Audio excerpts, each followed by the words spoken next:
नमस्कार, वंदे मातरम। दोस्तों, स्वागत है आप सबका सैनिक पाठशाला में। आज के वीडियो में 5 अहम जानकारियां लेके आया हूं। जैसे वादा किया था वैसे ही कैबिनेट ने पे कमीशन को हरी झंडी दे दी है। आज की खबर है दोस्तों। वैसे तो 8वां पे कमीशन अपने रिकमेंडेशंस तैयार कर रहा है, लेकिन ऐसे में ये जो पे कमीशन की कैबिनेट ने अप्रूवल दे दी है, ये किनको लागू है इसके बारे में आगे बताऊंगा दोस्तों। इसके साथ ही साथ स्पर्श द्वारा मई के महीने का पेंशन बढ़ा हुआ तो आएगा। डीए बढ़ करके आपके पेंशन में स्पर्श से इस बार क्रेडिट होगा, लेकिन ये आगे कट भी जाएगा। कैसे कटेगा इसके बारे में भी आगे जानकारी हासिल करेंगे। इसके साथ ही साथ दोस्तों, ईसीएचएस ने नया एसओपी जारी किया है, जिसमें पूरा क्लेम का प्रोसेस, पूरा ट्रीटमेंट का प्रोसेस, सब कुछ विस्तृत तौर पर वर्णन किया गया है दोस्तों। इसके साथ ही साथ 8वें पे कमीशन ने अलग से डिसेबल्ड जो पेंशनर्स हैं, डिसेबल्ड जो सोल्जर्स हैं, उनसे मुलाकात की है, और जो इनकम टैक्स का जो डिसेबिलिटी से कटने का जो मामला है उसके बीच अलग से इस तरीके से रक्षा के कर्मचारियों या डिसेबल सोल्जर से मुलाकात करना एक बड़ी बात है। इसके बारे में भी आगे बात करेंगे। इसके साथ ही साथ आपका भी अगर स्पर्श से पीपीओ नहीं बना है तो उसको कैसे आप खुद ही बना सकते हैं, उसकी भी जानकारी आगे दूंगा। तो चलिए आगे बढ़ेंगे इन्हीं 5 जानकारियों के साथ। सबसे पहली जानकारी दोस्तों, स्पर्श से न्यू पीपीओ ना मिले तो क्या करें, कैसे मिलेगा कोरिजेंडम पीपीओ स्पर्श का। जी हां दोस्तों बहुत सारे पेंशनर्स के साथ अभी भी यह है कि उनका माइग्रेशन स्पर्श में तो हो गया है, स्पर्श में वो लॉगिन भी करते हैं, लेकिन जब भी वो पीपीओ ढूंढते हैं पीपीओ उनको नहीं मिलता है, क्योंकि उनका पीपीओ जनरेट ही नहीं हुआ है। उनको पीपीओ नंबर मिल चुका है, लेकिन पीपीओ जो पीडीएफ डाउनलोड करने के लिए मिलना चाहिए वो है ही नहीं। तो ऐसे में क्या करें कि उनका पीपीओ जनरेट हो जाए। दोस्तों, पीपीओ कब कब बनता है? जब भी आपके पीपीओ के अंदर किसी भी डिटेल्स में परिवर्तन हो जाए तभी आपका पीपीओ बनता है, तभी आपका पीपीओ जनरेट होता है। तो ऐसे में आप अगर पेंशनर हैं, आपके अगर 2 मोबाइल नंबर है, एक एग्जांपल के तौर पे मैं आपको एक राह दिखा रहा हूं, रास्ता दिखा रहा हूं। 2 मोबाइल नंबर इस्तेमाल में है, एक नंबर आपका ऑलरेडी स्पर्श के अंदर अपडेटेड है, तो दूसरे नंबर को आप अपडेट कर दीजिए, यानी कि पहले वाला नंबर बदल करके दूसरा बन जाएगा, लेकिन वो दोनों नंबर आपके ही होने चाहिए। नहीं तो दूसरे का नंबर आप अपडेट कर देंगे तो उस नंबर में एसएमएस जाना शुरू हो जाएगा। इसलिए दूसरा नंबर अगर आपका है तो आप स्पर्श पोर्टल में जाइए। ये सामने देखिए, ये स्पर्श पोर्टल है। इस तरीके से वो ये जो ऊपर ब्लिंक हो रहा है जिसमें एक नंबर में ही लिखा हुआ है to change mobile number, to update mobile number, click here, तो यहां क्लिक कीजिए। आपका पीपीओ नंबर वगैरह पूरा डाल करके उसी तरीके से आगे बढ़िए। नया जिस भी मोबाइल नंबर को आपने अपडेट करना है वो मोबाइल नंबर डालिए, और आपका जैसे ही मोबाइल नंबर आपका अपडेट हो जाएगा। इसमें शर्त यही है कि आपका आधार अपडेटेड होना चाहिए स्पर्श के अंदर, और साथ ही साथ आपका जो भी ओटीपी आएगा मोबाइल नंबर बदलने के लिए वो आपका आधार लिंक वाले मोबाइल में आएगा। आप नंबर कोई भी बदल सकते हैं, लेकिन जो ओटीपी आएगा वो आधार लिंक वाले मोबाइल में ही आएगा। जैसे आप ओटीपी सबमिट करके मोबाइल नंबर आप स्पर्श में अपडेट कर देंगे, यानी कि दूसरा नंबर बदल देंगे, तो आपका नया पीपीओ कोरिजेंडम पीपीओ जनरेट हो जाता है स्पर्श के अंदर। मैक्सिमम केसेस में यह जनरेट होता हुआ पाया गया है। तो आपका भी अगर कोरिजेंडम पीपीओ नहीं बना है, स्पर्श का पीपीओ नहीं मिला है, तो ये वाला उपाय एक बार आप चेक कर सकते हैं दोस्तों। चलिए अब अगली जानकारी दोस्तों, सीसीएचएस ने जारी किया अपना नया एसओपी ट्रीटमेंट क्लेम का पूरा प्रोसीजर के साथ। जी हां, ईसीएचएस की तरफ से अप्रैल के महीने में नया एसओपी जारी किया गया है। चलिए एसओपी में जो मोटा मोटा क्या क्या बदलाव है या क्या क्या प्रावधान उसमें रखा गया है, एसओपी को देखकर समझते हैं। ये रहा दोस्तों एसओपी ईसीएचएस का 2026 अप्रैल का एसओपी है। ये देखिए, standard operating procedure ECHS patients revised edition April 2026। तो इसमें कुछ नोट्स में भी दिया गया है कि किस तरीके से इसका इस्तेमाल होगा।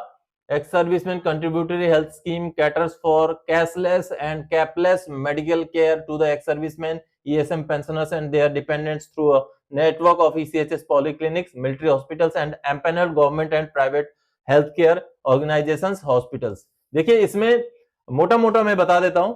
ये देखिए आपका 64 KB कार्ड का भी यहाँ पर एक नमूना दिया गया है, इस तरीके का कार्ड होगा आपका। फिर उसी तरीके से only reimbursement ECHS smart card, ये देखिए ECHS स्मार्ट कार्ड के थ्रू से किस तरीके से रीइंबर्समेंट होगा। टेम्पररी स्लिप कैसे बनेगा, न्यू बॉर्न बेबी के लिए किस तरीके से ECHS कार्ड के बगैर भी उसकी जो बच्चे की माँ है उन्हीं के कार्ड पर जो है इलाज भी हो जाएगा, और जो भी क्लेम वगैरह भी मम्मी के, उसके बच्चे के माँ के ही कार्ड से हो जाएगा। वो पूरा प्रोसेस यहाँ बताया गया है। इसी तरीके से ईसीएचएस में रिपोर्टिंग का या प्रोसेस पूरा दिया गया है। ट्रीटमेंट इन एम्पैनल हॉस्पिटल प्रोसेस, ये देखिए पूरा प्रोसेस है। स्कोप ऑफ सर्विस ऑफर्ड, क्या क्या सर्विस ऑफर किए जाते हैं उनका भी पूरा डिटेल्स है यहाँ पर। देखिए रिफरल फ्रॉम पॉलीक्लिनिक, पॉलीक्लिनिक से रिफरल में किस तरीके का प्रावधान होगा, ये सब कुछ यहाँ पर डिटेल्स आपको मिलेगा दोस्तों। रेफरल एंड टाइप्स, किस तरीके से रेफरल की, क्या क्या तरीके के रेफरल होंगे। एक तो ओपीडी रेफरल होता है, फिर आईपीडी रेफरल होता है, इस तरीके से आईपीडी टू ओपीडी रेफरल होगा, ऐसे बहुत सारे प्रावधान है। फिर direct OPD visit bye senior ECHS patients 70 years and above, 70 साल से ऊपर वाले जो पेशेंट होंगे, जो लाभधारी होंगे, उनके लिए कैसे डायरेक्टली वो ओपीडी में विजिट कर सकते हैं। No separate referral is required for any listed test investigation below above ₹3000 for such patients. फिर online approval for unlisted test procedures above ₹5000 would be required from ECHS authorities.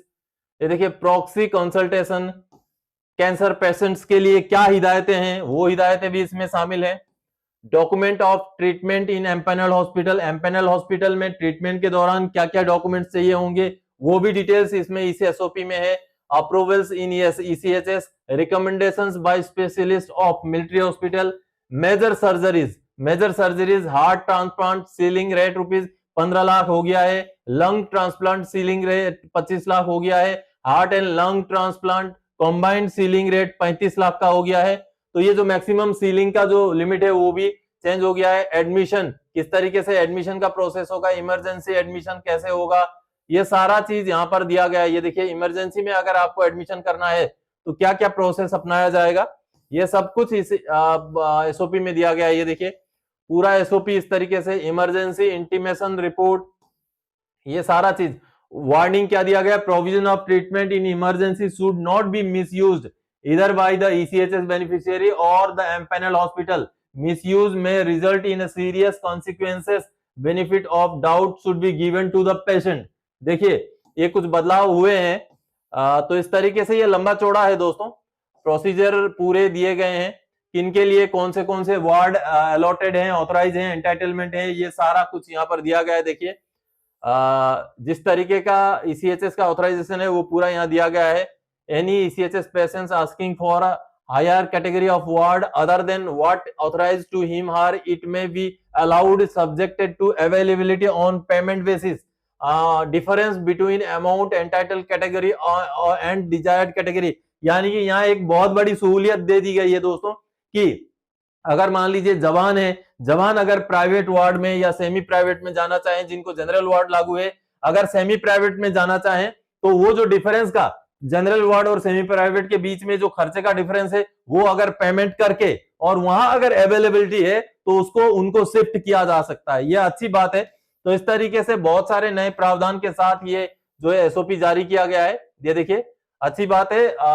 Day care charges क्या होंगे, extension of stay period in hospitals, तो सब कुछ है इसमें। ये पूरा इस तरीके से एक छोटे से वीडियो में आपको बता पाना पॉसिबल नहीं है, तो आप देख पा रहे हैं बहुत सारी चीजें हैं। देखिए बहुत सारी चीजें इस ऐसी ECHS के जो है उसमें है, ECHS के एसओपी में है। आपको इस एसओपी का कॉपी चाहिए तो आप मुझे व्हाट्सएप में भी मैसेज कर सकते हैं। तो व्हाट्सएप में मैसेज करेंगे तो मैं आपको ECHS का ये एसओपी का कॉपी भेज दूंगा। और जिनके पास भी व्हाट्सएप नंबर नहीं है वो चैनल को ज्वाइन करें। चैनल ज्वाइन करेंगे तो और उसके बाद मेंबर्स ओनली वीडियो देखेंगे तो आपको व्हाट्सएप नंबर मिल जाएगा। चैनल ज्वाइन करने के बाद आपने मेंबर्स ओनली वाले वीडियोस देखने हैं जिसमें व्हाट्सएप नंबर प्रोवाइड किया गया है। उसके बाद उस व्हाट्सएप नंबर में आप मुझे मैसेज करेंगे तो ये एसओपी आप मुझसे ले सकते हैं, मैं आपको भेज दूंगा। तो देखिए ये एसओपी नया एसओपी है जिसमें बहुत सारे बदलाव के साथ ECHS ने ये एसओपी जारी किया है। अप्रैल 2026 का ये एसओपी है, काफी लंबा चौड़ा एसओपी है। तो थोड़ा मोटा जानकारी मैंने एसओपी के बारे में आपको यहां दे दी। चलिए अब अगली जानकारी की ओर आगे बढ़ते दोस्तों। और अब अगली जानकारी है बड़ी खुशखबरी, बड़ा ऐलान, कर्मचारियों और पेंशनर्स के हुए बल्ले बल्ले। सरकार ने किया वादा पूरा, लागू किया पे कमीशन। जी हां दोस्तों बंगाल में जैसे हमारी सरकार आएगी हम 45 दिनों के अंदर पे कमीशन, 7वें पे कमीशन को लागू करेंगे। ऐसा बीजेपी की तरफ से ऐलान किया गया था चुनाव से पहले ही। जी हां, जो हमारे गृह मंत्री जी हैं उन्होंने खुद ही इसका ऐलान किया था। लेकिन बंगाल में अब सरकार गठित हो चुकी है और सरकार गठित होने के महज एक हफ्ते के अंदर ही ये जो है ऐलान है इसको पूरा कर दिया गया। ये आप देखिए, ये जो बंगाल के नए जो मुख्यमंत्री हैं शुभेंदु अधिकारी, उनकी तरफ से ये ऐलान हुआ है, waste Bengal government approve 7th pay commission for state government employees. दोस्तों 7वां पे कमीशन भी वहां लागू नहीं था वेस्ट बंगाल में, जिसको अब लागू कर दिया गया है। और ये देखिए ऑल इंडिया रेडियो न्यूज की तरफ से आई है खबर, the cabinet of the government of West Bengal has given in principle approval of the formation of 7th pay commission for the employees of the government of West Bengal, various government board, corporation and other state aided bodies and schools. In a significant decision, the cabinet today also given in principle approval to the to stop various direct benefit transfer from 1st June under the Information and Culture Affairs Department and Minority and Madrasa Department of the state government. The scholarship scheme will continue under these departments. तो कहीं ना कहीं बड़ी खबर यही है दोस्तों कि 7वां पे कमीशन जो है अब वेस्ट बंगाल के कर्मचारियों और पेंशनर्स को मिलने जा रहा है, जिसकी अभी घोषणा कर दी गई है, गठित कर दिया गया है। जो आगे काम होगा तो इसका जो है कहीं ना कहीं जो वेस्ट बंगाल के कर्मचारी हैं, वेस्ट बंगाल के पेंशनर्स हैं, इनके लिए एक बड़ी खबर है। सरकार गठन होते ही जो वादा किया गया था उस वादे को पूरे करने के और वहां की सरकार आगे बढ़ गई है दोस्तों, बड़ी खबर है। चलिए अब अगली जानकारी, वाह शाबाश, 8 पे कमीशन ने अलग से की फौजियों से मुलाकात। जी हां दोस्तों, 8वें पे कमीशन की जो चेयरमैन है रंजना प्रकाश देसाई जी, उन्होंने खुद ही मुलाकात की है।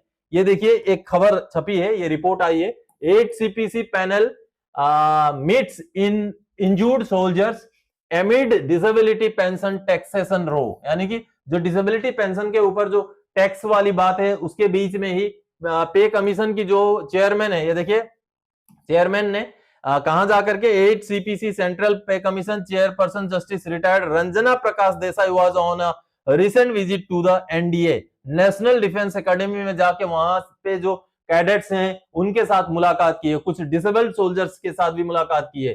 A high power delegation of the 8 central pay commission led by its chairperson Justice retired Ranjana Prakash Desai visited key military establishments in Pune, including the Artificial Limb Center, the National Defense Academy, and the National Air Force Station and the Indian Air Force Station to gain first-hand insight into the experiences of the disabled soldiers and cadets. यानी कि पे commission की team खुद ही disabled soldiers के बीच जा रही है, उनके बारे में पता कर रही है, तो बड़ी बात है। साथ ही साथ उन्होंने एनडीए का भी विजिट किया है, खुद ही चेयरपर्सन ने किया है। The visit comes at a time when ex servicemen associations and disabled veterans have raised concern over the union government's proposed move to restrict income tax exemptions on the disability pension in the armed forces। हालांकि इसको लेकर सरकार ने clarify कर दिया है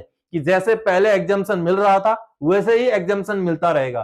तो बड़ी बात यही है दोस्तों कि पे कमीशन खुद ही इस तरीके के जगहों पर जा करके लोगों से जो डिसेबल्ड सोल्जर हैं या जो ट्रेनी हैं या एनडीए में जाकर के जो ट्रेनी हैं, जो स्टूडेंट्स हैं, कैडेट्स हैं, उनके साथ मुलाकात कर रही है। फौज की अंदरूनी जो चीजें हैं, जो फीलिंग्स हैं, उनको समझने की कोशिश कर रही है। तो कहीं ना कहीं एक अच्छी पहल है कि पे कमीशन इस तरीके से हमारे आर्मी के एस्टेब्लिशमेंट्स में भी जाएं, पेंशनर्स हमारे हैं उनके साथ भी मुलाकात करें और मुलाकात करके जो उनकी तकलीफें हैं, जो उनके एनोमलीज हैं, विसंगतियां हैं, उनको संज्ञान में लेते हुए अपना रिकमेंडेशन सौंपे। तो कहीं ना कहीं ये एक पॉजिटिव मूड है, अच्छी बात है कि पे कमीशन इन सभी चीजों को, इन सभी मुद्दों को छानबीन करते हुए आगे बढ़ रही है। चलिए तो दोस्तों अब आगे बढ़ते हैं अगली जानकारी की ओर, आखिरी जानकारी की ओर।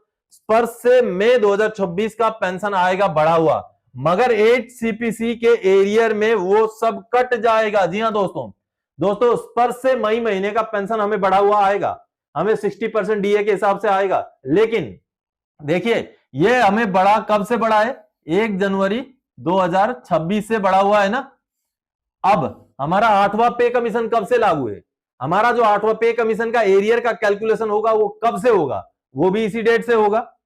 तो जब 8वां पे कमीशन लागू होकर के आज से 1 साल 1.5 साल बाद जब मिलेगा तो 1 जनवरी 2026 से हमारा पेमेंट या पेंशन का पुनर्निर्धारण होगा, उसका कैलकुलेशन होगा। तो अभी जो भी मिल रहा है हमें, या हमें जो 4 महीने का एरियर मिल गया, या इस महीने से हमें बढ़ा हुआ स्पर्श से पेंशन मिल जाएगा, लेकिन आगे जैसे ही 8वां पे कमीशन एडजस्ट होगा उसमें ये सारा चीजें हिसाब किताब हो जाएगा और 8वां पे कमीशन का फायदा जुड़ जाएगा और 1 जनवरी 2026 के बाद जितना भी डीए वगैरह एक्स्ट्रा मिला है वो उसमें से माइनस हो जाएगा। तो ये जुड़ेगा और ये माइनस होगा, तो ये जुड़ने और माइनस होने के बीच का जो एरियर है उसका भुगतान हमें हो जाएगा। नुकसान नहीं होगा। आप ये सोचें कि जो मिल रहा है वो कट जाएगा, कट तो जाएगा, लेकिन कटने के साथ साथ फिर 8वें पे कमीशन के हिसाब से हिसाब किताब करके जो बनेगा उसके साथ एडजस्ट होकर के उसका भुगतान आगे 8वां पे कमीशन लागू होने के बाद होगा दोस्तों। तो दोस्तों आज के इस वीडियो में इन्हीं जानकारियों के साथ आया था। आने वाला समय में और कोई जानकारीदायक आपसे सरोकार रखने वाला विषय लेके मैं फिर से हाजिर हो जाऊंगा। तब तक के लिए जय हिंद दोस्तों।